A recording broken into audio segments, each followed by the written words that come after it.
હું Falguni Paresh Parekh, health is life without મેડિસિનમાં. મિત્રો, સ્ટ્રોબેરીની સિઝન આવી ગઈ છે.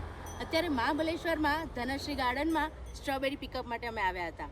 અહીંયા એ લોકો પિકિંગ પણ કરવા દે છે. તો સ્ટ્રોબેરી આપણા હેલ્થ માટે કેટલી ઉપયોગી છે એની વિસ્તૃત માહિતી આપણે મેળવીએ. સ્ટ્રોબેરીમાં વિટામિન સી રહેલું છે. એને લીધે એ ઇમ્યુનિટીને આપણી વધારે છે, તેમજ માંદા પડવાથી આપણને બચાવે છે.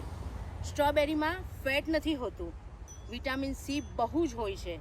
આની અંદર એન્ટીઓક્સિડન્ટ રહેલું છે અને એ એન્ટીઓક્સિડન્ટ આપણા વૃદ્ધત્વને રોકે છે, શરીરમાં ઘૂસતા ટોક્સિન્સને તોડે છે, શરીરને યંગ રાખવાનું તેમજ એનર્જેટિક રાખવાનું કામ પણ આ સ્ટ્રોબેરી કરે છે. આ બધા માટે સ્ટ્રોબેરીમાં ફાઇબર હોવાથી એ આપણને કામ આવે છે. તેમજ સ્ટ્રોબેરી ખાવાથી કબજિયાત પણ દૂર થાય છે અને વજન પણ ઉતરે છે. સ્ટ્રોબેરી મેં તમને કીધું એ પ્રમાણે ઘણા બધા ફાયદા છે ખાવાના. શેમાં ઉપયોગી થાય છે?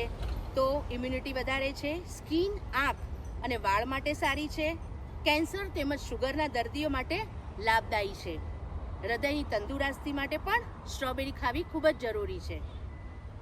શરીરમાંથી કોલેસ્ટ્રોલ લેવલ પણ સ્ટ્રોબેરી ખાવાથી ઓછું થાય છે. બ્લડ પ્રેશરને પણ સ્ટ્રોબેરી કાબૂમાં રાખે છે. તો મિત્રો, શરૂ થઈ જાઓ, સિઝન સ્ટ્રોબેરીની શરૂ થઈ ગઈ છે. સ્ટ્રોબેરી એ ખૂબ જ ફાયદાકારક તેમજ ઉપયોગી ફળ છે. સ્ટ્રોબેરી ખાઓ અને હેલ્ધી રહો. Thank you.